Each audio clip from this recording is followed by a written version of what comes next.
All right, good morning, everybody.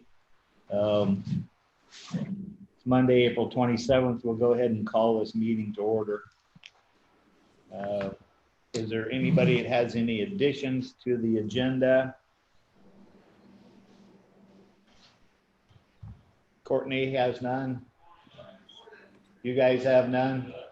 Okay, we'll vote for the approval of the agenda then.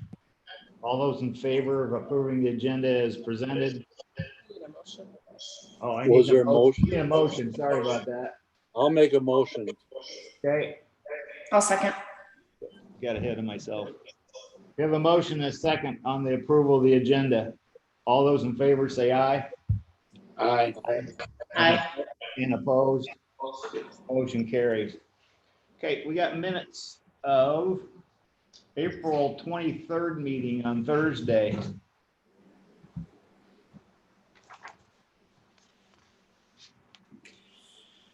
I thought the the minutes read well. I'll go ahead and make a motion to approve those minutes of the, let's see, that'd be the April 23rd meeting. Okay, we have a motion. Do we have a second? I'll second that. Okay, all those in favor of the approval of last Thursday's minutes, say aye. Aye. And opposed? Motion carries. All right, Chris Whitaker from Region 12 is going to give us a little short Cliff Notes version of the housing project that Region 12 has in front of them. Right. Thanks, Rich. Good morning, everybody. This is a new program. The Iowa Economic Development Authority has really revamped their housing fund, and the list of eligible programs used to be just CDBG was home owner occupied rehabilitation. They've gone to really 6 programs now, one being a home buyer assistance program or down payment assistance. And this is can be up to 5 projects in the county. And really the eligible activities to provide a 50% down payment assistance that's required by the lender. And then the additional $3,500 for closing costs, and could also include lead-based paint abatement if it needs to be done, tech fees, and property inspection. And again, it has to be for a conventional type mortgage through a lender. It can't be on a land contract for a purchase. So what we would we think this would be a better county application than going, city by city, because we could pick, if you had one home buyer in, say, Templeton, one in Carroll, one in Breda, and then 2 in other cities. But because it's really hard to find 5 qualifying home buyers in one community, we've had a similar type program financed through the Iowa Finance Authority, and it's just really difficult to find people that met those income criterias, the underwriting criteria. But CDBG, we think, is going to be simpler because, one, they have to be below 80% of area median income to qualify. And just to give you an example, what 80% of AMI looks like is 2-person household is $48,000. 4-person is $60,000. So, and that's a sliding scale. So, and really, we'd ask the county to sponsor this. There's no local match that's required. Just some publication fees associated with the application, and then public hearing midway through, and then check writing. So and we'd likely do a subrecipient, so it would pass through to Region 12, and then we would do the bulk of the check writing as well. So just kind of want to know if this is something the county would be interested in pursuing an application through to benefit some of the residents, or not. And I know it's a difficult time to have this conversation via the Zoom, and but IEDA has not changed their application deadlines. They're going to start reviewing these July 1st, and really it's a first come, first serve starting May 1st. So Is let me, this, go ahead. is this a replacing a current program, or is it in a entirely new, Chris? well, it's Neil. I want to say it's replacing. It's still community development block grant funds, and they've broadened their categories from just owner occupied rehabilitation to 5 or 6 categories, being 1, down payment assistance, physical barrier abatement, exterior rehab, instead of doing, like windows, sidings, and roofs. They've also done some energy efficiencies. So it's really new, but it's just kind of how they've reallocated the funds through their program. All right, thank you. So let me ask, our participation in this would be to run an advertisement in probably 3 publications like we normally do about the program, a general availability. And if people have interest in and ask us about it, are we just refer them to you and you take it from there? Well, Rich, typically we work, after it's awarded. This is where we don't have to have the 5 participants identified before the time of application. Okay. So we would notify, bankers and realtors that this program is available in Carroll County if it's awarded. And hopefully they would bring us, hey, this family looks like they qualify, meet the income guidelines. And then we'd work through that income verification, make sure they meet the qualifications, do property inspection, so on and so forth. So really, you're really more just the recipient. It's not a lot of, I guess, work besides of being the applicant on the county's part. So Chris, after we get awarded this, how long do we have to fill these 5 homes? It's 2 years, and they can be for existing homes, Gene. So it's a 2-year contract. So this could be even a new house, or it could be an existing house. Correct. Yep. Could be new home, could be an existing home. In those 2 years, Chris, if we would have maybe 6 projects come up front in the first year,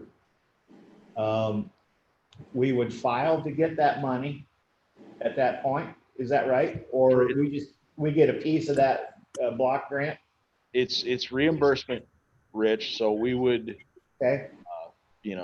like we do now with rehabilitation, we would front the money. It'd come to the county, come to Region 12, so on and so forth. Okay.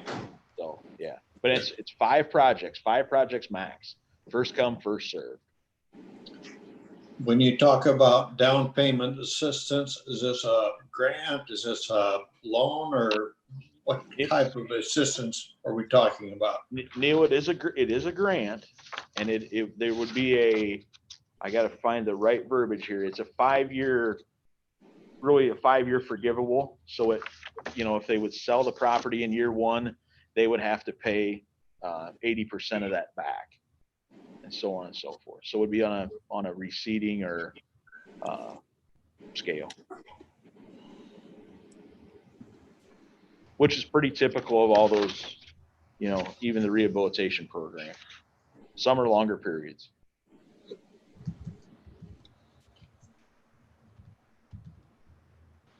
So if an applicant would buy a $200,000 house, they would be required, what is a 25% down payment? It's whatever would be required by the lender, and they would get 50% of that. Okay, let's say the lender required 25% down, which would be 50,000. Yep. You would grant half of that, or 25,000. With 24,999 is the max. Okay. That's by federal guidance. Yep. Probably not, because their income is only But 48,000. again, they've got to meet those income criteria. Yeah, So, I was probably a little high and everything. yeah. Well, with a couple of unincorporated areas and a couple smaller communities, this might give an opportunity. I mean, because the cities might have a hard time pulling together 5 to do this on their own. This would give us a little bit bigger window to try to find those 5. That's why we think a countywide application is best. Yeah. Rich mentioned the advertising cost. Are there any other costs that the county would incur? Neil, there's let's see. I'm gonna try to get all these for you. Public hearing for the application, advertising for technical services, and then if it's funded, public hearing for status of funded activities. Cost. Three publications, and then the number of checks that are written, back to Region 12, to reimburse the financial institution for the down payment assistance. So, but no local match is required. It's a 100% grant to the county.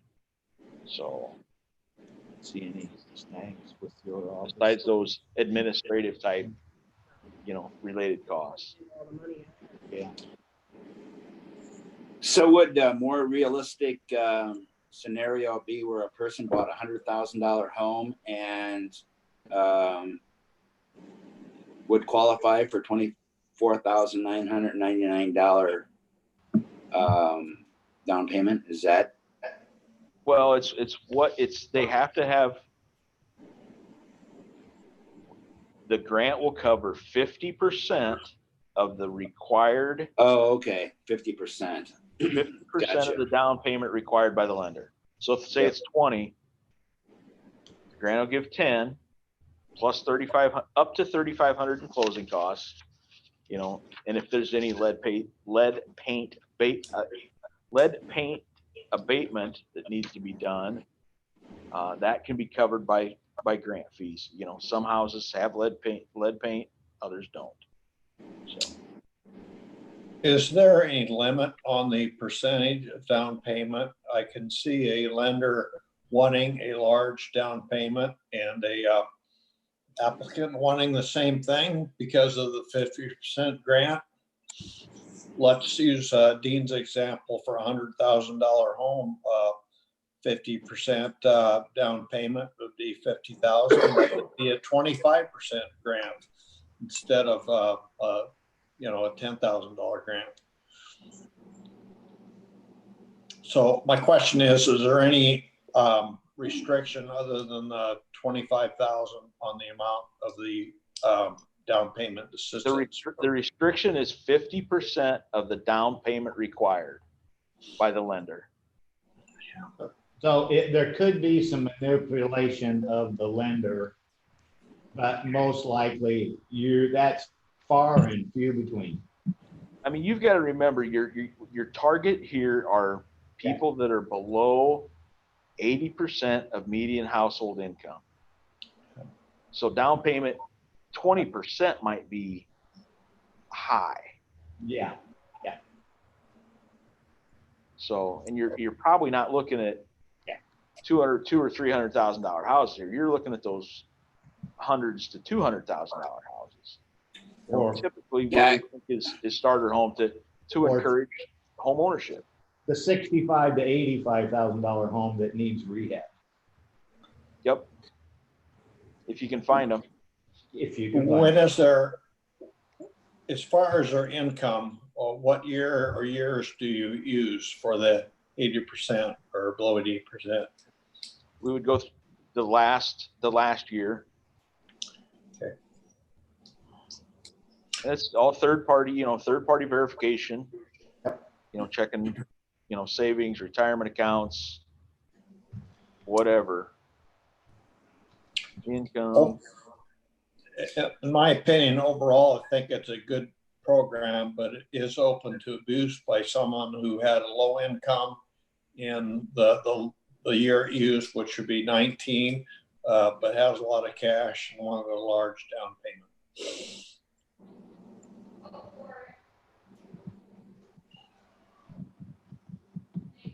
Chris, what do we need to do to get this to go? Just need a vote on it, or?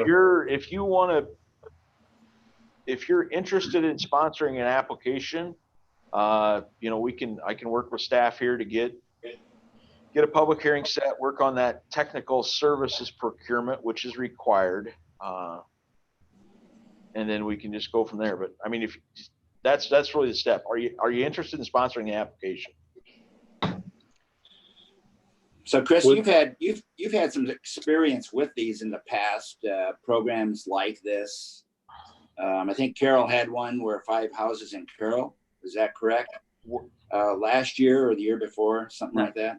Now, the down payment assistance this is the first year using CDBG, Community Development Block Grant Fund, CDBG. But we have done other down payment assistance programs through the Iowa Finance Authority. That program is a little more cumbersome with more underwriting criteria that needs to be met. And we've had communities that have really, I want to say, burned through those funds, and done their 5 or 6 projects. Manning, good example. But now we've got two programs that have been open for a year, one in Manning, one in Jefferson, for I think 10 projects. We've got one that has met the underwriting criteria and is seeing a little bit of rehab work with the down payment assistance right now. They're just hard. And especially to find 5 in one community, I think is more difficult. So what is the difficulty? Is it that they can't meet the requirements?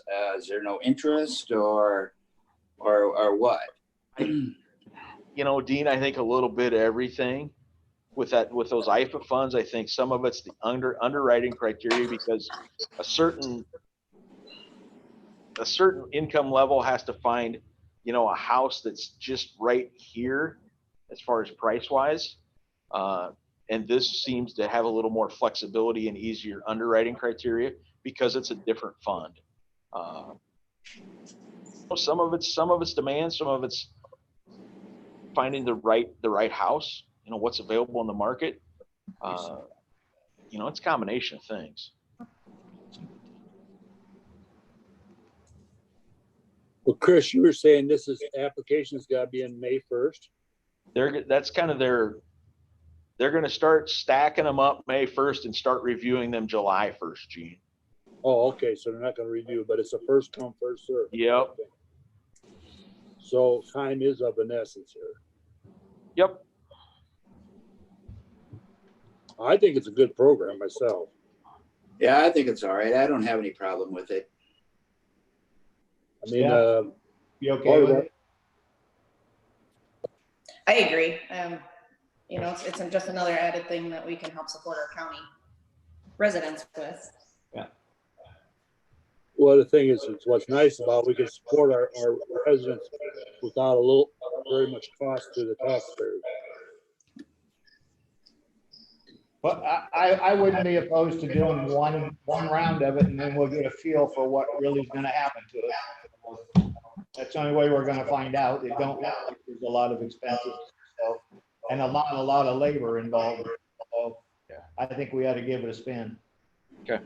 Do you want a motion at this time, Rich? What's that? You want a motion to go ahead with this? I think we should. Well, I'll make a motion that we go ahead and apply for this grant application on this down payment assistance. Okay. I'll second. Okay, we have a motion and a second, which go through the application approval part of it anyway. Chris, I assume that you're going to give us a report as how this thing goes.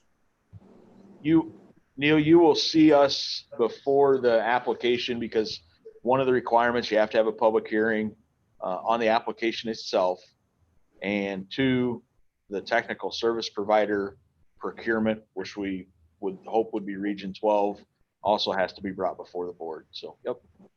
Very good. Okay, so we have a motion and a second. I'm gonna call for the vote on it. Any more discussion on it first? Okay, hearing none. All those in favor of pursuing this, say aye. Aye. Aye. And opposed?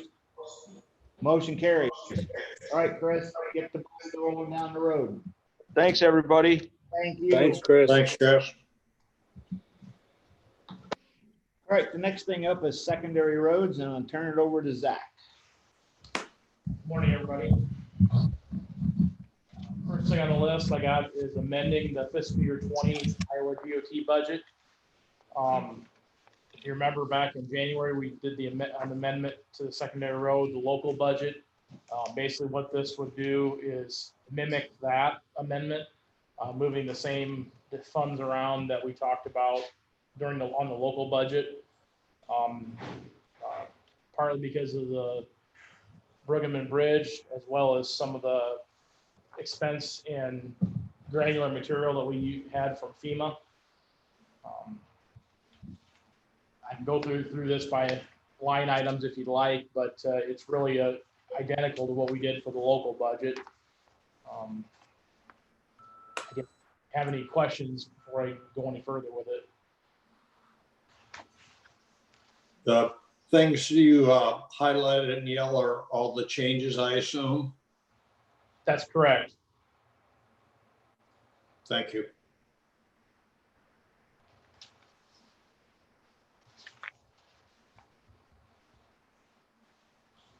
So basically, we were reducing some of the construction dollars and moving it into maintenance for where the bridge was, and then as well as increasing where some of the granular categories were for some of the FEMA stuff that we encountered. So, but again, it's a net zero on the budget as far as increasing or decreasing. It's just moving money from one category to another. So there's no net change in amount, it's just movement of money. Correct.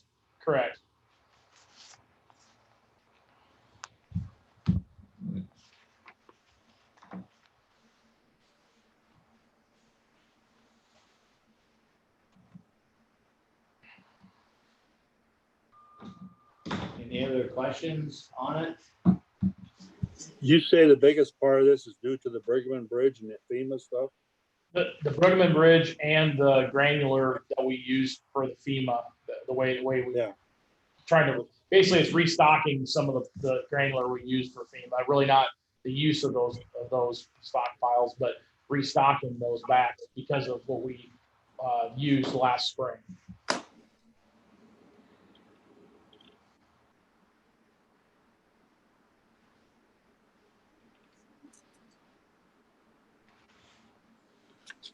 Any other questions? All right. Need a motion to approve that. I guess we'll have a motion to approve the amended fiscal year 20 Iowa DOT budget. I'll make that motion. I don't see anything in there that would cause any issues. I'll second that motion. Okay, we have a motion and a second on the amended budget for fiscal year 20 from the DOT, Iowa DOT. All those in favor, say aye. Aye. Aye. Aye. And opposed? Motion carries. Thank you. Someplace there for you to sign.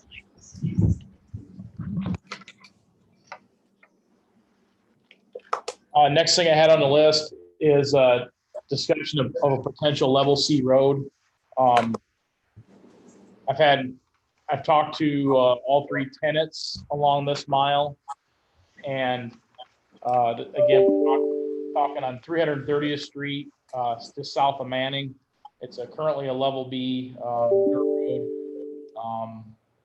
Not horrible shape, but it is definitely seeing its fair share of people tearing around on it and running it up. And actually, people are actually getting out in farm fields because of it and distributing trash and garbage and things. So it looks like it'd be a very good candidate to be able to be gated to try to stop that from happening. Again, verbally, all the tenants are in favor of it. They're the ones that brought it to my attention. I would, if the board is willing to look at it, I will talk and get something in writing to all the property owners and make sure they're all on board with this before we proceed, and we can go through the process. But I wanted to at least, I guess, talk about it and see what your thoughts were.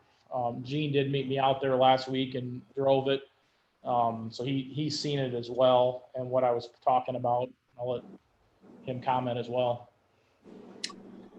Well, first of all, I think, Zach, you're being awful generous that it's that the condition you established or said it was in. It's way beyond that. And this mile I've seen many times that I've gone down there, particularly after any rains. There's people always going in there tearing that thing up. And this is, in my opinion, a very, very good candidate for Class C, and particularly if all the tenants and landowners are in favor of it.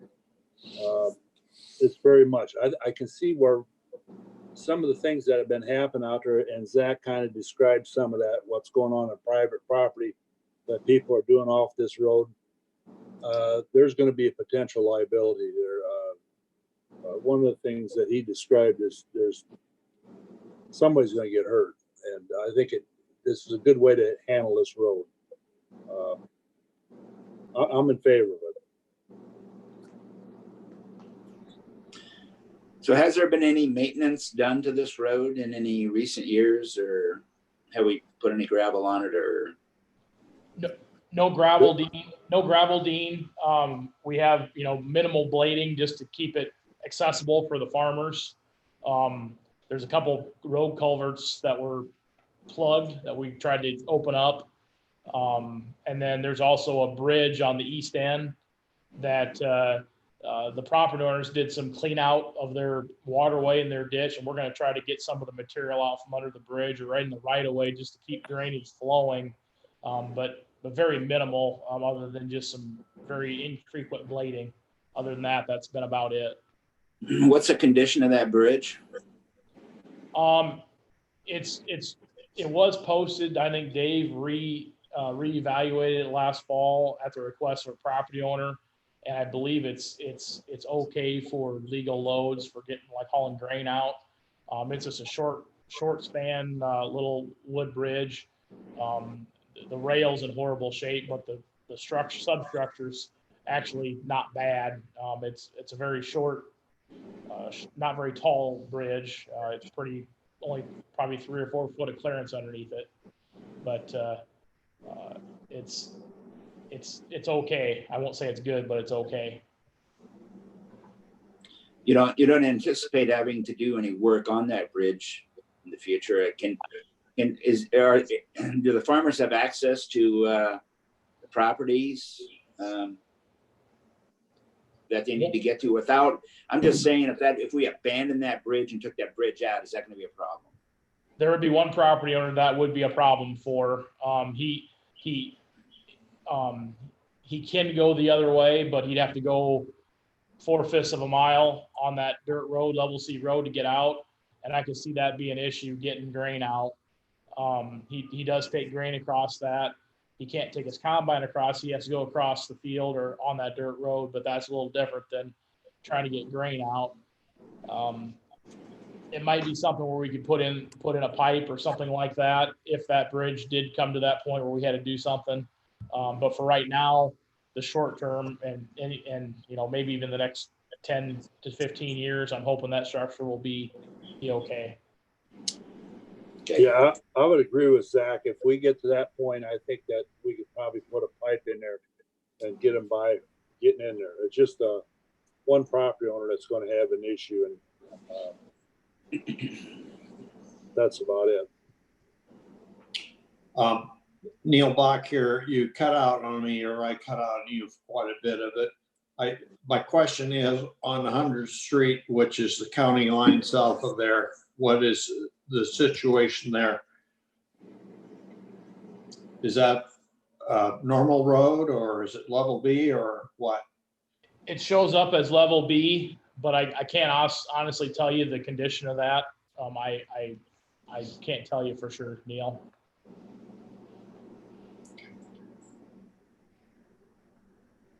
I can sure look into it. Well, I mean, go ahead. This road that we're talking about, Neil, is actually there has not been any gravel been put on it forever. I mean, it is actually dirt. There is the day we were out there, it was dry, and there was places where we had to be careful we drove. I mean, it's there was ruts in there yet. There's moisture seeping out of the side banks or steep banks along this thing. It's nothing but it isn't, I wouldn't even classify it as a good trail. Okay, thanks, Shane. And I think it's a good, and it's close enough. It's close enough to a school that I think it becomes also a party district.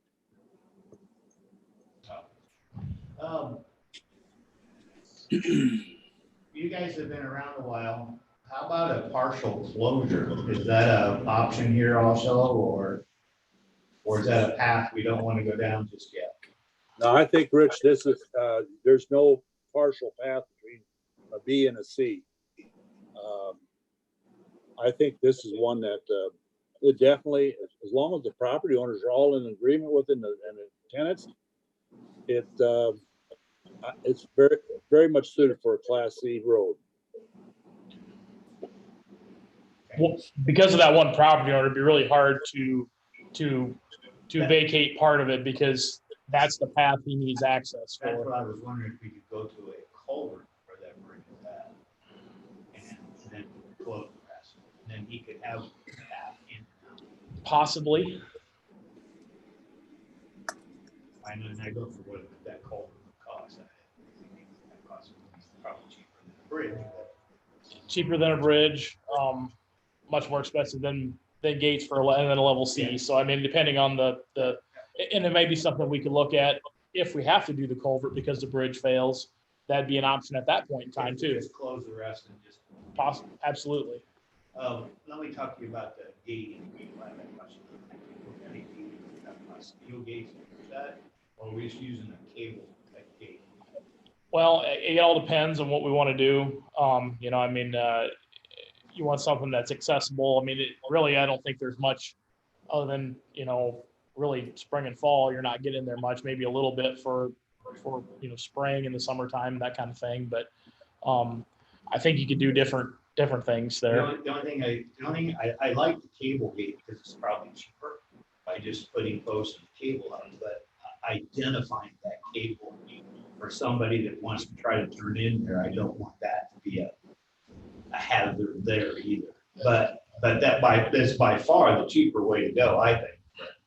I was going to try to look into some costs and also see what we have other places as well. With it being right off the pavement, off that hill there, we definitely want that visible on that west end because even placement of the gate, we might want to put it back a little ways from the road so that way there's a place to turn in with whatever implement they're doing because otherwise. And then open the gate. Right. Right. Okay. Very good. I like that. Rich, are you talking about putting a cable across? Well, I didn't know what was, we talk about gates, and I don't know about putting a cable across. But my issue with putting a cable across is making it extremely visible. So when you turn in at night, so you can see it, So you don't Yeah. get yourself in a. As far as the hot liability, as far as the liability for the county, I think it'd be wise to spend the extra dollars for a gate. A cable, you get somebody to run out or a snowmobile or something and Yeah, flip themselves off. And I mean, and really this road, the way it's set up with those banks on it, a gate is going to fit on it very well, and you're not going to have them driving around it because of the sharp banks inside. Am I right, Zach? You're correct, Gene. okay. All right, just a curiosity thing, because I had this something else in my mind about the cable, and that was been a proposed thing, and I just wanted to make sure what everybody else's thoughts were. I know what you're thinking, keep the cost down, but I think that cost could come with a lot of liability. Very good. So Zach, What's have you the done all next the, step? Zach, have you done all the due diligence as far as contacting landowners and everything? And are you expecting a motion today? No motion today. I'll work on getting everything pulled together. I just wanted to have a general conversation and make sure everyone's on board with it. I have talked to all the tenants. I have not talked to all the landowners, but the tenants are telling me that the landowners would be in favor of it. But that's the next step in the process, is making sure that everyone is in favor of it. I see no reason why they wouldn't be, because it would be a benefit for everybody, except the people that are tearing it up. So. Do we need a written request from the landowners or tenants, Zach? I guess what is the next step? I don't think we need a written request, but what I'll do is I'll draft a letter. I think Dave has done one in the past, where I can send to them that they can sign off on to say that they are on board with this and want to do this. That way we have some written documentation that they're ready to, they want to do this, and then we can proceed with the rest of the process. I know there's steps we got to take, formal action we have to take to go down that path. Very good. I would be in favor of that. I'm okay with it. I'm very much in favor of it.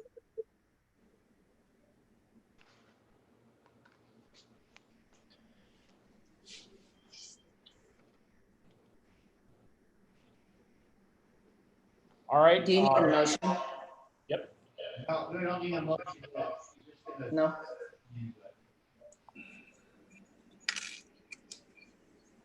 I'll move on to drains. I got about 5 of them. I'll try to go through real quick today.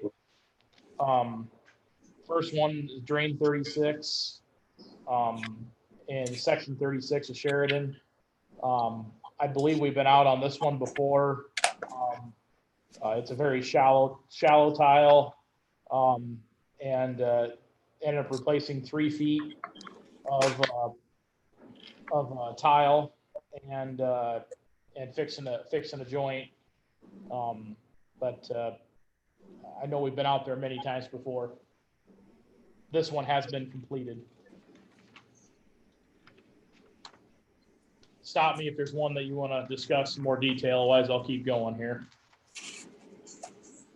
Second one is drain 45 in Lanesboro. I had a couple conversations with the mayor, and there may be an issue with the city sewer. It looks like if there's water being taken into the city sewer, it seems like they're getting more water, which obviously that wouldn't be our problem. That'd be the city's problem. But there is some intakes that are not taking water in a couple different intersections that we're going to try to look into as well. Haven't been up there to look at this one yet. We've been trying to take care of the stuff in the field, but it's one that's coming. So I know there's been work done up there before as well. So if I had to guess, I'm sure there's tree roots that are playing a part in this one as well.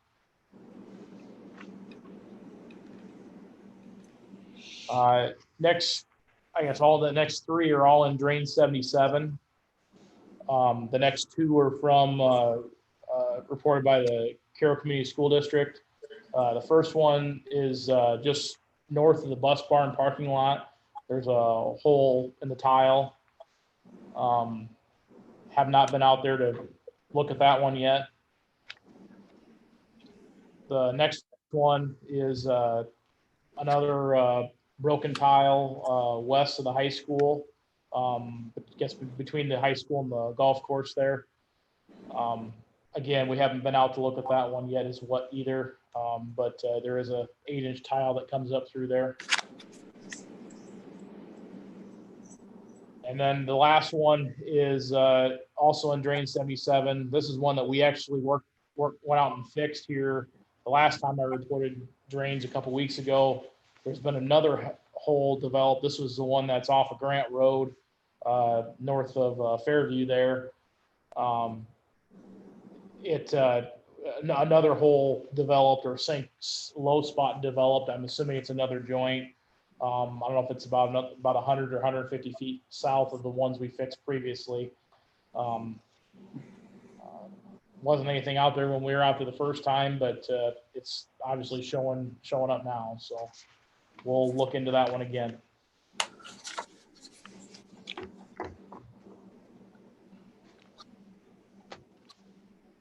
That's all I had for drains. I guess any specific questions on any of them?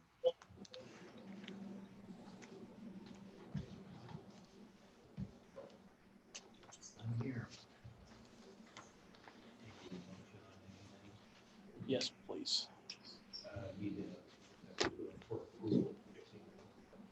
Yes. Okay, any more questions for Zach on the drains? We'll take a motion if you have one available to fix the drain. I'll make a motion to fix the drains.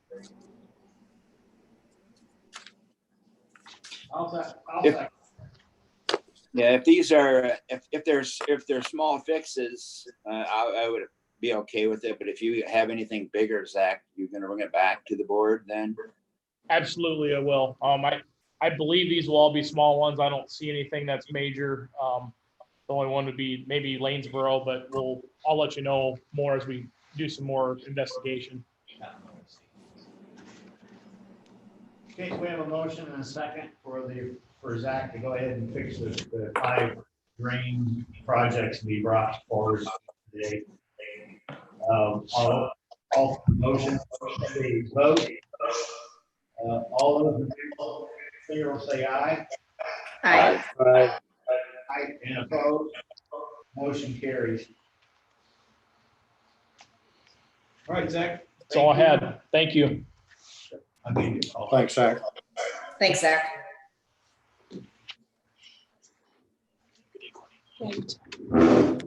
Okay, the next thing is the approval of the payables.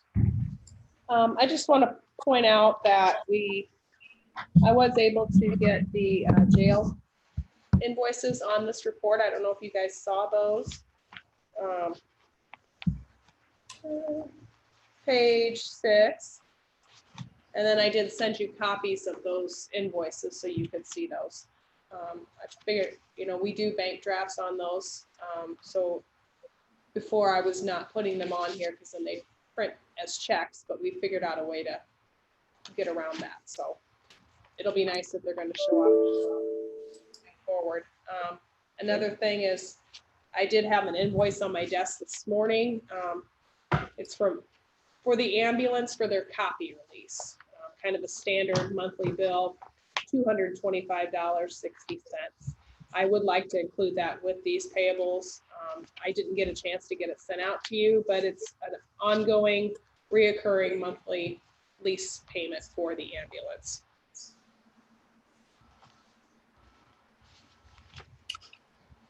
Question.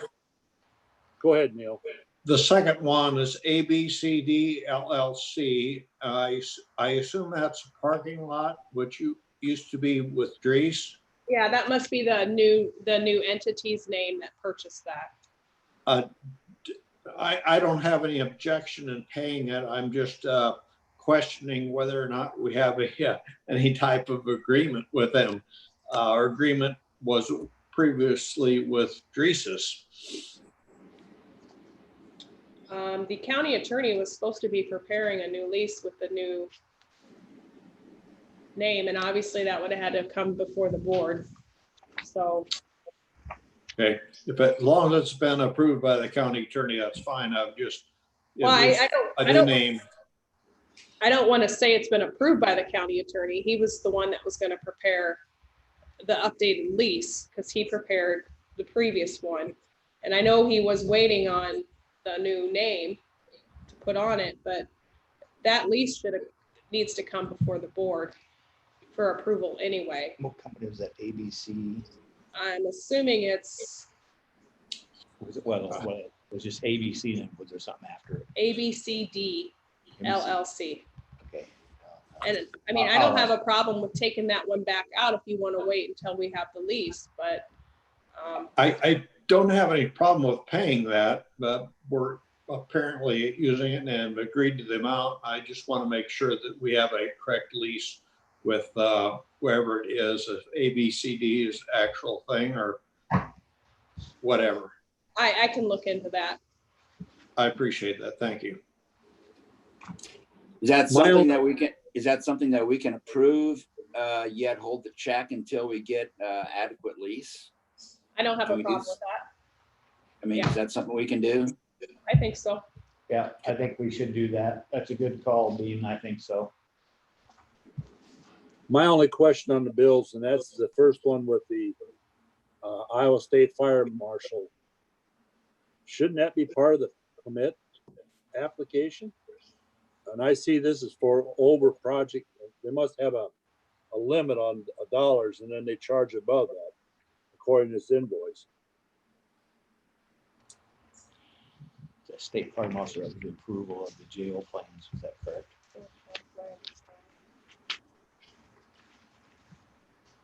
Yeah, there's a $25 application charge for energy code.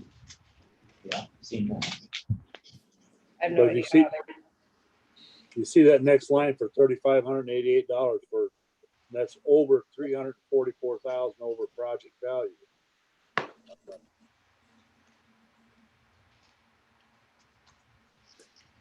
I would think that if you have a building permit, that would be part of the building permit.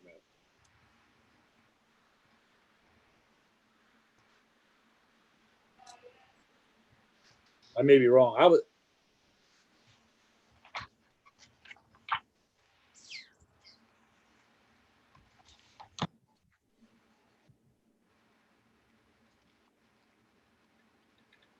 Does someone want to, you want me to visit with Mike on it and see what his thoughts are on this? I'm sure he's gonna say pay it, but I'm okay with, I can hold on to that before mailing it and wait till I hear back from you. You want to track? Can you track that down then, Dean? yeah, I can give Mike a call and see what he says about it. Okay. All right. I'll do Courtney, that on today. What's that? On page 3, does DHS, do they have 3 separate printers?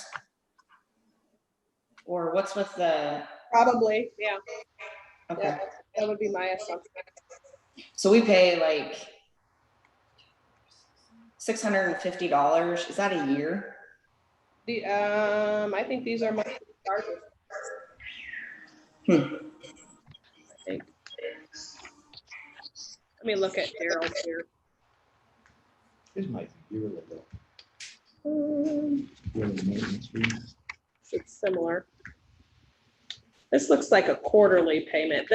I may be wrong, Steph. Those might be quarterly, a quarterly charge. I'd have to look at the actual invoice.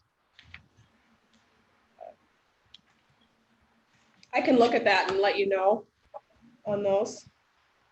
That'd be great. Thank you. Well, Courtney, doesn't DHS reimburse us for that? Yes, a certain percentage. Yep.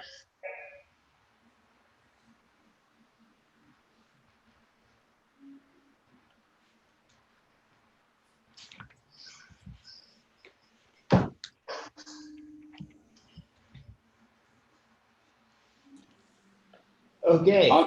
I'll make a motion to approve the payables if there's no other objections. I'll second that. Okay, now let me ask one question. That's with the addition of the ambulance copier, as Courtney wanted to add. Correct? Okay, and then we're gonna get verification before we send the other ones on then too. On the, That's all. right. Okay, very good. Just want to make sure we're all on the same page. All right, I have a motion and a second for the approval of the payables. All those in favor, say aye. Aye. And opposed. Motion carries.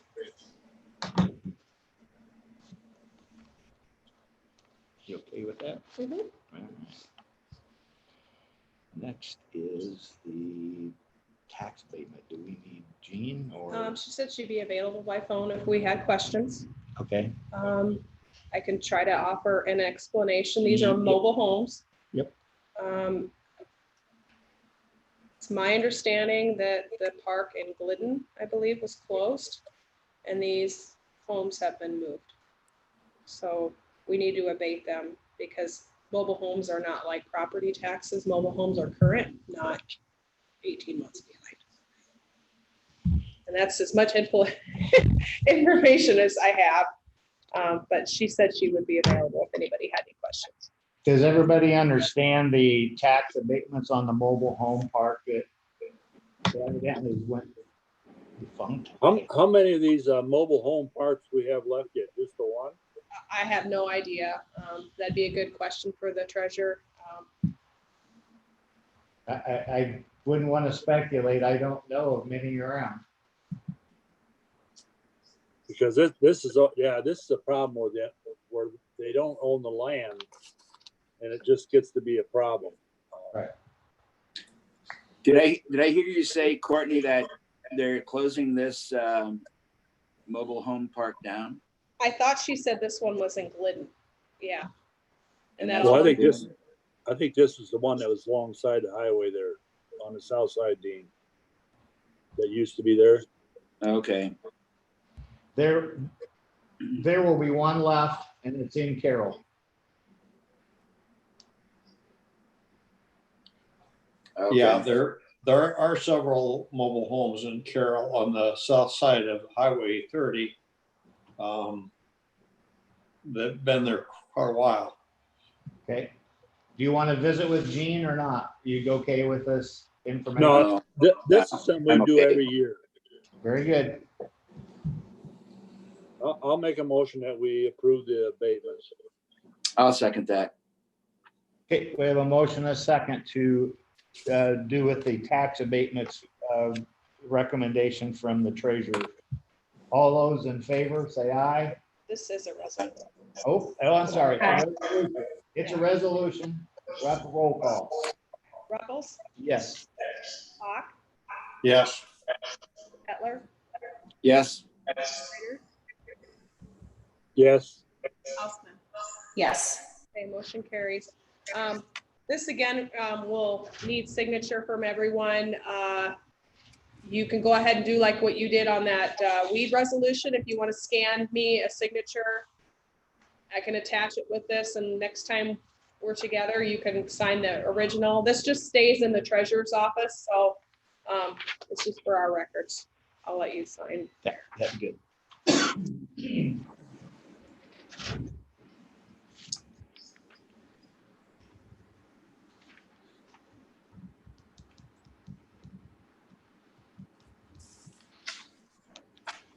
All right, the next thing up is discussion. You done? I'm sorry. I Didn't am mean done, to cut yes. you off. You're fine. The discussion on Rolling Hills 28E agreement. Neil? You wanna take Okay. it? I think everybody was at the supervisor meeting in February where they talked, the discussion was some regions are not going to approve the new children's advisory members as voting members. And they have some legal problem there. That discussion came up again at our Rolling Hills meeting last week. We do have to change the weighted vote because we have a population. We're using population to give weight to different counties. And that has been used already. In fact, it was used at the budget time when there was a tie on the vote on how to do the budget, and the vote was broken due to a weighted. So first of all, something has to change on a 28E agreement, because what weight do we give Children's Advisory Committee if there is a tie vote? So that needs to change. And what was proposed, do we have everybody up? Yep.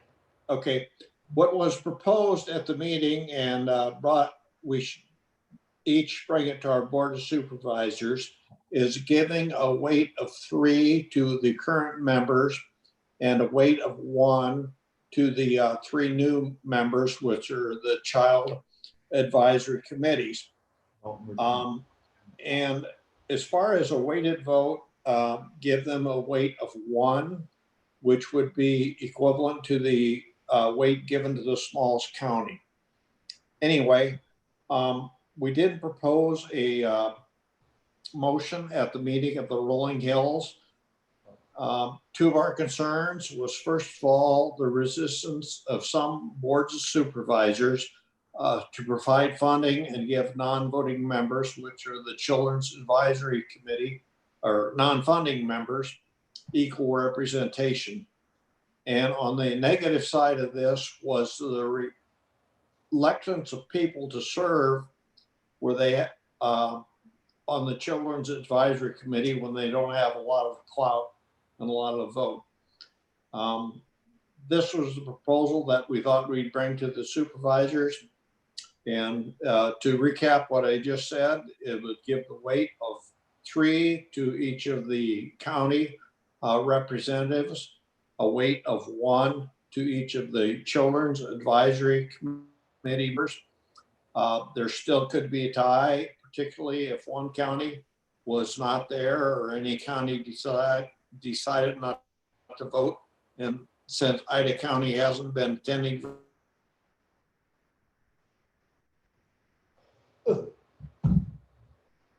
Internet connection got him. We'll have to wait a minute.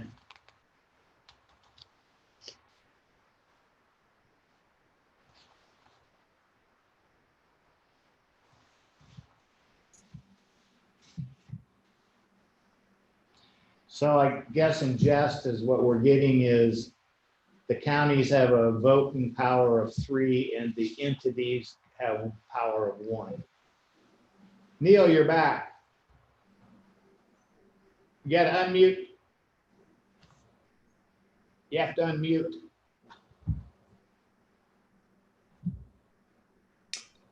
I don't know when I exactly left y'all. I'll give a recap. You were past the Neil. You were past the 3 and 1 explanation, and I think we kind of got the gist of that. Okay. But you said the last thing you said was that Ida County hadn't been. Yeah. What I wanted to express there is that the Children's Advisory Committee would have the most clout on a tie vote because it would be tiebreaker. And that often happens if a county, particularly Ida, is not present, there would be a tie. And the Children's Advisory Committee would be the tiebreaker. So we're asked to bring this idea up to our boards of supervisors, which would be you for any feedback, and whatever we decide is most best for the region, we'll bring that back to the board or the governance board. Any thoughts? Yeah, I have one question, Neil. How is participation from the county level? Are they pretty much sending a representative each time, or there's a county or 2 not showing up? On the governance board, the participation has been very good with the exception of Ida County, which is seldom there. So, Woodbury County has had a change in that Rocky DeWitt is now serving instead of Jeremy Taylor. But Rocky has been coming to the meetings, and of course, Jeremy was very vocal. Would there be any value of maybe going to 4-1 then to make up the difference from Ida not showing up? Because if one county doesn't show up, that sure gives a lot of credence to the ones that don't fund us. Well, it's tough to say whether they'll start showing up or not. They certainly pay their bills. So I don't know. I guess our thought was they're putting in money and they're letting us decide what to do with their money. That's okay with us. But I understand your point. If Ida doesn't show up, it could easily be a tie. But right now there's 8 members. And if they don't show up, all the children's people would have to vote in the way that the absent county would have voted, or on the side with 3 counties in order to tie. And then whether or not they win on the weighted vote would depend who they're voting with or who else was on their side of the vote. So I understand your dilemma, but I don't think it's a big problem. So I have a couple questions, Neil. So the advisory members would have a vote on all matters? Yes. And one thing we discussed, Dean, was having them not be able to vote on financial matters, but it's really tough to divide financial matters from other matters. For example, if we didn't let them vote on the budget, but they were able to vote on all of the projects and things that make up the budget, it's really tough to divide. That was a thought that came up to have them not be able to vote on budgetary matters. The problem with that is it would be difficult to divide that up. They basically wouldn't hardly be voting at all. So my second question then is, you mentioned something about the size or the size of the county as far as, you said a small county. And I guess as far as being weighted, everybody's going to get, according to this plan, everybody's going to get 3 votes, correct? I mean, Woodbury County is not going to get 6 votes or something like that. That is correct. In our day-to-day vote, every county would get a weight of 3, and the Children's Advisory Committee, which is 3 voting members, would have a total weight of 3, 1 each. I guess the difference comes if there's a tie.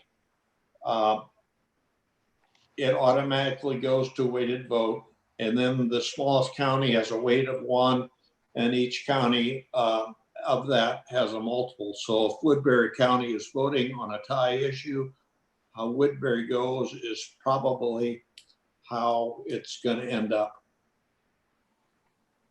because they have a weight, they have half our population. So does that answer your question, Dean? Well, sort of. It's always a problem when there's a tie. But Neil, isn't that the way that's always been set up, as a weighted vote? Well, it's always been that way, Gene, but Woodbury hasn't always been a member. And I understand that. At that point when we started, we were kind of the bigger one. Yeah, in fact, when we formed it, I was a strong advocate of having a weighted vote, because we would have been biggest county, pretty much tied with BV for the largest county. And I'm glad I didn't get in my way at this time, because if we had a weighted vote on everything, Woodbury County would be running the show. So do you think there's any other options, or is this it? Well, the other option that many, I think there's two other ways the counties are going to go. One is to give equal voting rights to the 3 new members. Some regions are going to do that. Some regions are going to have a little pushback and not give them any weight or any vote. So we're kind of in between there.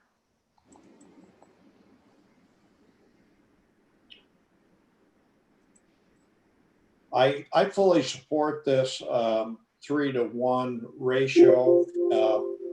The ratio could be anything. Yeah, I don't have any problem with it. I guess if this is it, if we're being cooperative, I guess, in allowing this. My concern is if there's a tie, then there's nothing we can do about that. I understand your problem, and that's the only solution we could come up with. I guess we don't want the Children's Advisory Committee to run the show when they aren't making any contribution, but this proposal accepts them as a potential, I'll use the word potential, tiebreaker.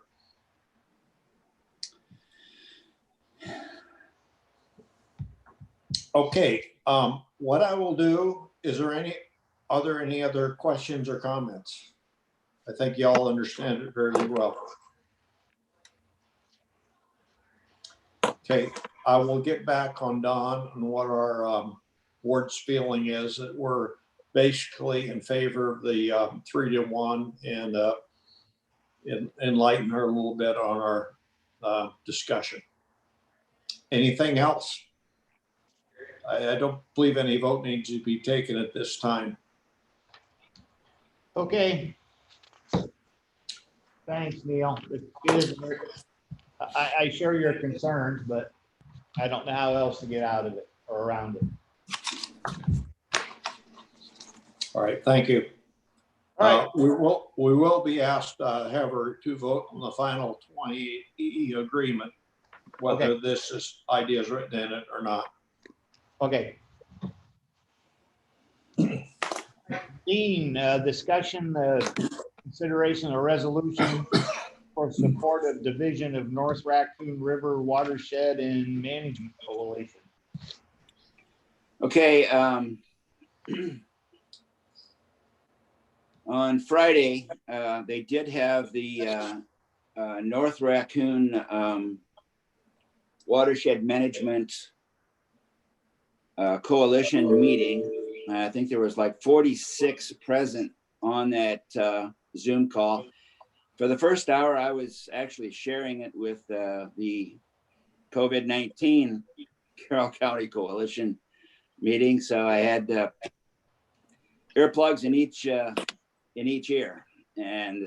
But the second half, I fully attended, and it was the issue at hand is, if you look at the map, there are some discrepancies as far as what is considered the North Raccoon and the Raccoon River. So when when the Middle and South Raccoon and the North Raccoon merge, then it becomes the Raccoon River.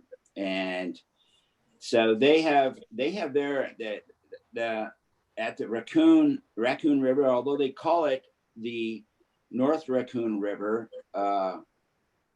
Watershed Coalition, which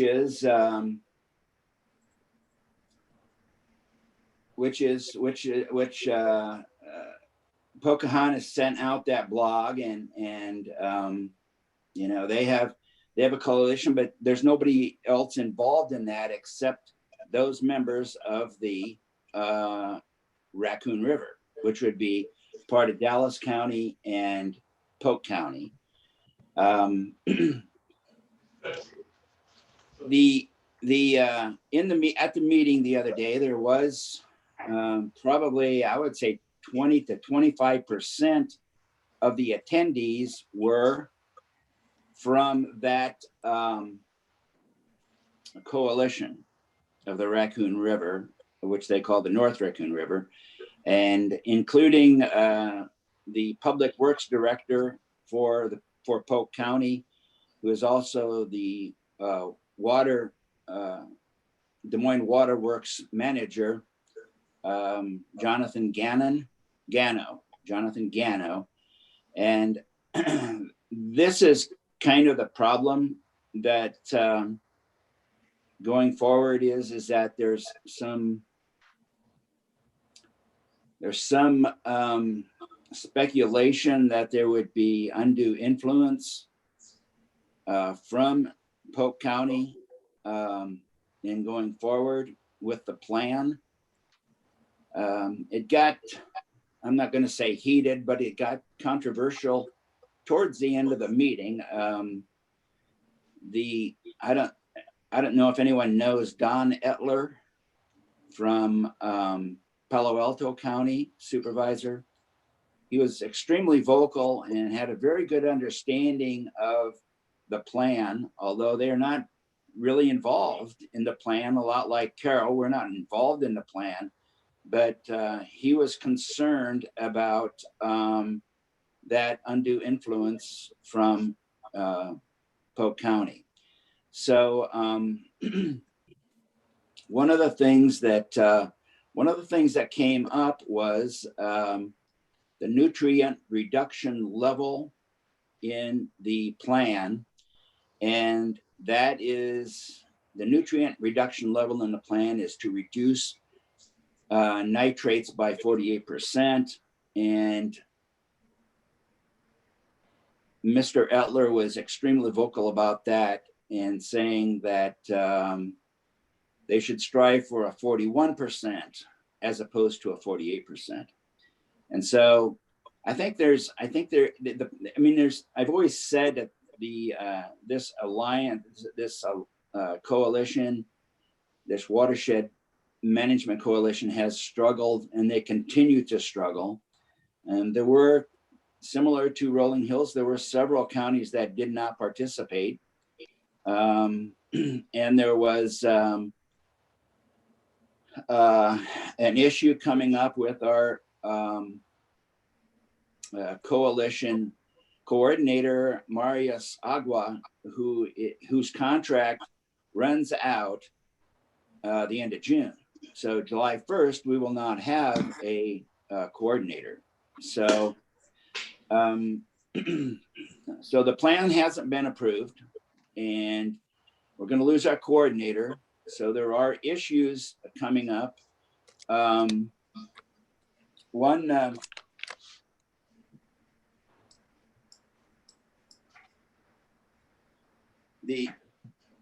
The coordinator for the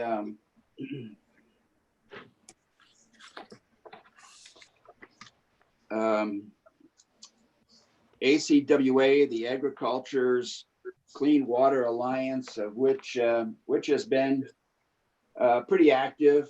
They're active with the Soybean Association in nutrient reduction. This individual came on and he said there's, you can hire people for that position. So as you met Tara Morgan from the north or the east and west Nishnabotna, her type of position that she held before she became the coordinator of that WMA, that's pretty much what she did. So there's individuals that can be hired, and so they're going to have to struggle with that hiring. But I think there's some dissension between the coordinators of this and some counties, and I'm not sure how it's all going to get resolved. I basically support. They went around the room and asked who is in favor of either 48% or 41% nutrient reduction, of course. I support 48% nutrient reduction. However, I don't think it should be under the influence of Polk County and the Des Moines Waterworks. So I guess that's my point. It was just, it was not a vote. There was no action taken on it, but they went around the room and asked, and I said 41%. So I think that going forward, I think, and this also comes into play with the Middle and South Raccoon. I mean, I think I'm going to suggest that we do nothing at this point in time.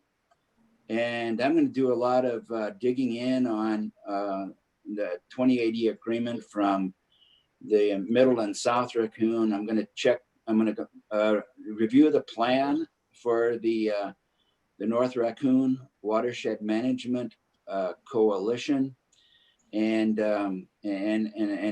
we'll see if there's something that needs to come up in maybe next week's or maybe the week after, as far as where we should be going with this. I think it's, there's been real problems also up in, I think Buena Vista is okay with the plan, the work that's going to be done there. But as far as the work that's going to be done in Pocahontas County, they cannot get any of the farmers signed up simply because of the plan. And the plan up in Pocahontas County is there is another lake called Swan Lake up there, and all the money for Pocahontas is going to go towards enlarging that lake, and it's going to consume farm ground. There are probably 4 or 5 other projects that have been submitted, but have not been accepted into the plan. And so, which would be individual farmers doing projects that would benefit the watershed, but is not in the, so, I mean, this was in coordinating with NRCS, and so I mean, there's just conflicts that are going on, and this, I'm not sure how it's ever going to be resolved. I mean, the problem is I think they need to approve spending the money, or the money goes back. And so that's kind of the problem. I guess I would suggest that we just stay in a flight pattern for now, and just I'll do some more work on this and see if I can come up with a better solution, or at least understand it a little bit better. So, any comments? As I understand it, Dean, this resolution or 20E agreement would more solidify the map coverage of the North Raccoon River and make sure that none of our funding from our counties went downstream of the mouth of that. Is that correct, Dean? Yeah, that's pretty much it. And there, it's only when there's money available. So, I mean, it's just like the Middle and South Raccoon. I mean, I would encourage getting that going, and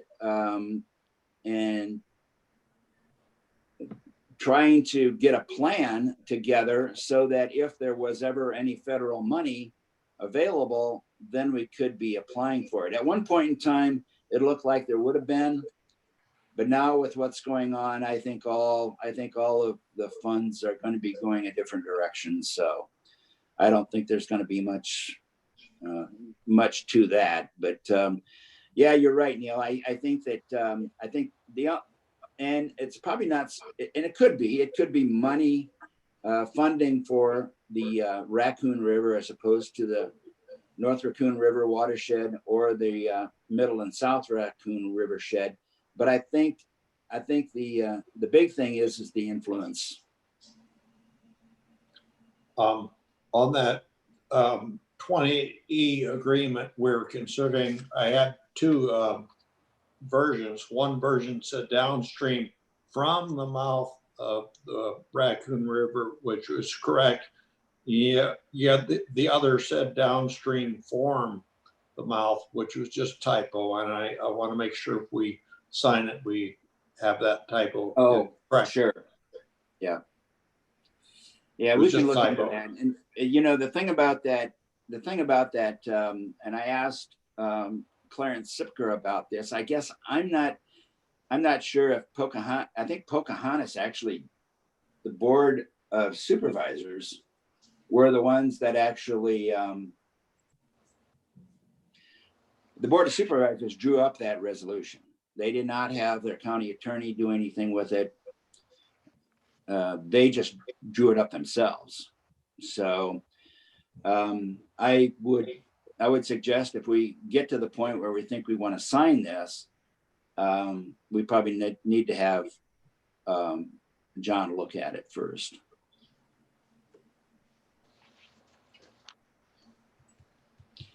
Any other comments? We're getting into the weeds on this, and it's not looking real pretty. I will tell you that. Yeah, Dean, I'll chime in a little bit, and I think you guys have heard me say this before. This has turned into a water quality instead of a water quantity, and the money was given for quantity. Now, if we get some quality out of it, I think that's a bonus. But to have percentages on there to benefit a particular county or an entity that has continued to do the same thing year after year after year and had bad results with it and continue to do it, I'm not sure I want to participate any with them at all. If they don't recognize their own problem, I don't know how we can help solve that totally. We can help solve some of it, but I don't want that influence from the southern end to influence what was going on up further north. It's my opinion of it. Well, and that's kind of the opinion of a lot of supervisors in the northern part. You know, that the thing that brought this about was dollars that were made available. It was $9.6 million from FEMA through HUD that was left over from the 2010 flood. And so the direction that came from FEMA was to concentrate on flood mitigation because that's where the dollars were intended to go to in the first place. So what's going to happen up in Pocahontas, or what's supposed to happen up in Pocahontas and Beebe County, should be for flood mitigation. And I'm going to have to get through that. I think it's like when Carroll Morgan came up with, and we approved the plan for the East and West Nishnabanda. That was 600 pages long, and there's a condensed version. So I have to get through that plan here in this next week or 2 weeks, whatever, and look at it and see what it actually entails. So I guess I would have to agree with Rich on that. I think we just have to be careful. And it's not so, what we're doing right now is to spend those dollars that were made available. And so that's going to happen, like I said, in Pocahontas and Buena Vista County. But going forward, if we continue to agree with what's going on, and that would be by agreeing to that plan, would that tie us into what's happening down in the bottom of our watershed? So I don't know if we want to do that. So I think there's going to have to be a discrepancy. If you look at the map that was sent out by Pocahontas County, and you can kind of see what their concern is. Yes. So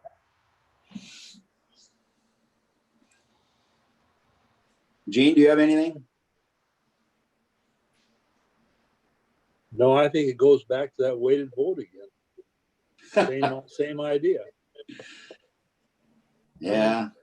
I mean, you're gonna have, people with the less, the smallest land mass that's involved with it, with the highest population. And I agree with everything I said. I think this thing was set out to be more for flood mitigation and stuff, and now people are trying to use it for other things. And I think the primary use should be for flood mitigation. But if we get some benefits off it, that's fine and dandy, but that shouldn't be the priority. Well, I think, yeah, and I think everybody wants clean water, but how much is it going to cost eventually to go from 48% to 40, or from 41% to 48%? And where is that going to fall? There was some comments that that this could actually fall back on the counties at, say, $2 an acre to in an attempt to achieve that 48% level of reduction. And I don't think Carroll County wants to, at least at this point in time, commit to any extra dollars to go towards that. So yeah, there's a lot at stake here, and I think that we just need to be careful going forward. You can do some more research, Dean, it'd be great, but Yeah, I think it's gonna take a lot to move me off the needle where I'm at. But I'm gladly will listen to it, and see if we can find an avenue that maybe we can keep this going. But I see just two separate entities, and I think they should be run that way. that's all I got. Okay, Steph, any questions on this? Not so many questions. I agree with basically everything everybody else has said. I do think, Dean's going to do his due diligence and look into it, and then we move forward, but we do need to move slowly and carefully. All right, so we have no vote or we had discussion over it. There's no vote needed. So if everybody's done, we'll move on.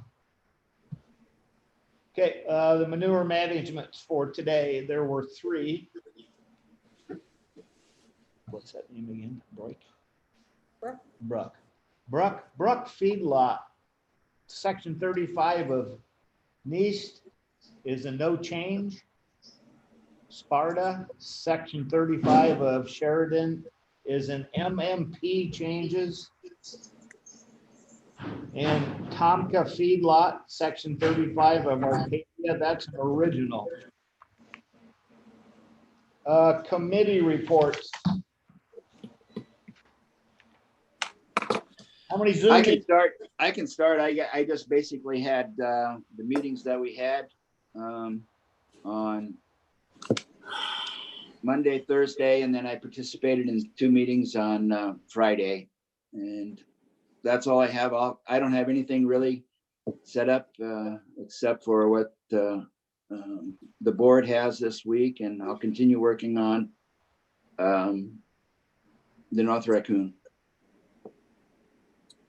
I can go next. I met with Zach on Wednesday in regard to that Class C road. We had our regular meetings, board meeting on Thursday, and then also the coalitions, that meeting we had on Friday. And then I did listen in on the ISAC webinar with Senator Grassley. Was interesting. I think there's a lot of things that a lot of people don't have all figured out yet. There's going to be a lot of unknowns clear through this whole thing yet. So, and then this week I have Policy Council on Tuesday. We have a webinar at CADC on Wednesday with Senator Ernst. And then on Thursday, I have a New Opportunities Board meeting. And then Friday would be our Emergency Coalition meeting again. That's my week. I can go. Same meetings as everybody last week, with the addition of Carroll Area Daycare We have again a meeting today at noon to discuss anything that the governor does today at 11. And Wesco has not met in person, and we have not done a Zoom meeting yet, but we've done a lot of emailing back and forth, and he's Clay Adams is giving a lot of updates and things like that. They've had 2 employees going for testing for COVID-19. They both came back negative. They've done a lot of measures to keep things safe, and they're doing well over in Denison. So that's what I have for last week. This week, the same scheduled meetings: Monday, Wednesday, and Friday.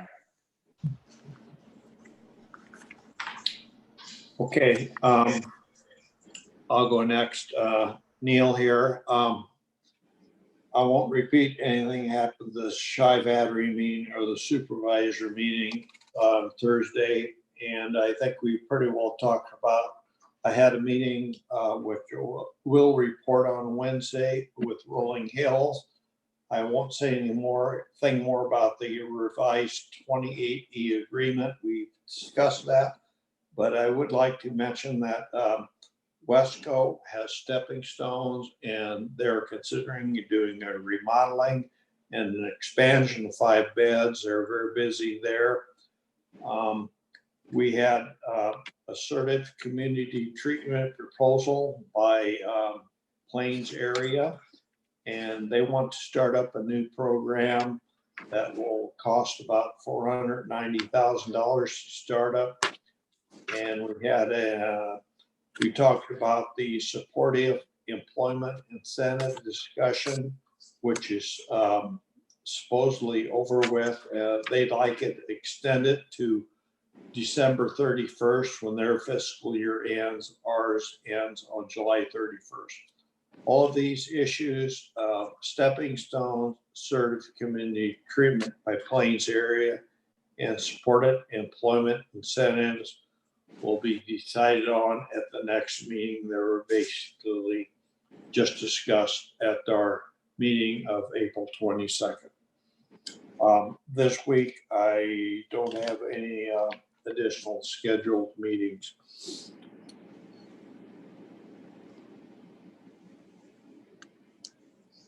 Period.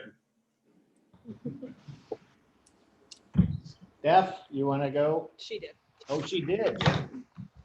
I really paid close attention, didn't I? Okay. And basically the same meetings everybody else had. On Friday, I did jump in with Senator Grassley for a little bit through an ISAC. That was pretty informative. And it was just basically about what his office is doing and what's out in front of him. I did talk to John several times last week. We also are working on a 28E with the Iowa Works and the rest of these 2 regions that we're looking at getting together. The John has the proposed 28E, and there's probably 18 county attorneys looking at it. So this could take a little bit of time yet. So I'm not too worried about that one. Coming up this week, I'm going to kind of throw this out here to you guys. The governor comes on at 11. Do you want to wait and meet at 1 o'clock on Wednesday and Friday? Or do you want to just meet once on Wednesday, once on Thursday? I think the PPE is kind of, there's not a lot of snap decisions that need to be made by that. So maybe once a week's enough now. Kind of get your, Dean, what's your opinion on that? Do you think once a week better or 2 times a week?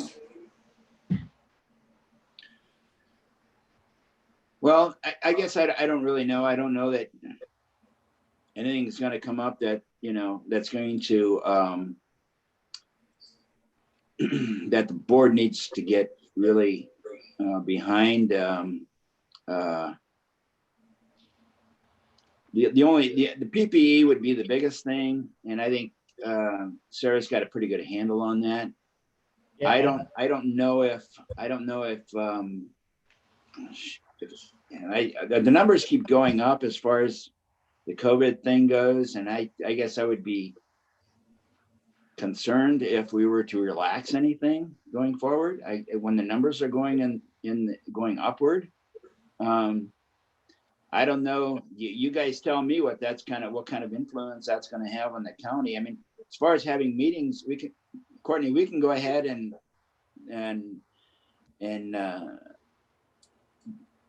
go ahead and publish that we're going to have a meeting, but we can always cancel it, correct? Without any, but if we have minutes, that's when we pay, correct? Correct. Okay, so I mean, I'm just kind of leaving it up to you because like I said, the PPE is Sarah's got a pretty good handle on that. And I can spend money, so I mean, it's not like we have to have it to do that. I mean, I'm authorized up for a little ways, but I don't see that those are been big issues so far, and I don't think we'll have a big issue there, I'm hoping. But the only thing that I guess I would be, if there came a need where we thought we were going to open things up, maybe, or if we're going to clamp things down, right. Those would be the decisions that I think that are going to have to be made at some point in time. So it's kind of, I don't know if you want to leave the door open so that we can have those meetings and do that, or. Okay, so how about time? 1 o'clock? Well, you know what, I was thinking, Rich, I think, why don't we just have a schedule and we can always cancel them, and let's leave it up to your discretion. And if Okay, you think it's something that needs to be done, yeah. fine, just Usually give us plenty of advance warning. Dean and Sarah usually keep me informed of what's going on, and if we don't see anything, we just pull the plug on it. Okay, so let's go for 1 o'clock on Wednesday and Friday still. That way we'll get the governor's newest information, have a little time to digest it, and if we have to make any changes. One other thing, I do have a quote out for sneeze guard, and Zach has a quote out for sneeze guards. We're kind of trying to bid the same thing from two different sources and see what we come up with. So hopefully we'll have some answers the next day or two, and delivery's not too far out on them. I think we can probably get them week to 10 days and then get them installed slowly. And it might be a good time to do that when there's nobody here. It's always easier to install stuff when there's not a lot of foot traffic. But we'll have more information maybe later in the week. So the only thing that would concern me is that I think it appears that they're going to be doing testing now over in Denison, and if that happens, the cases could really rise in Denison, and that could be some concern for Carroll County going forward. Yeah, I agree. All right, Courtney, do you have anything you'd like to add? Okay, any comments from the online? Okay, very good. One other thing, I'm gonna have Courtney start adding into the minutes the number of viewers that we're having, so we have a little bit of a track record of how this is going as far as public input. Just have her incorporate it right into the minutes, and Dalton will provide that to her. Okay, if not, I'll call for a motion to adjourn. So moved. Second. Okay, we have a motion and a second. All those in favor say aye. Aye. All right, Aye. everybody stay safe.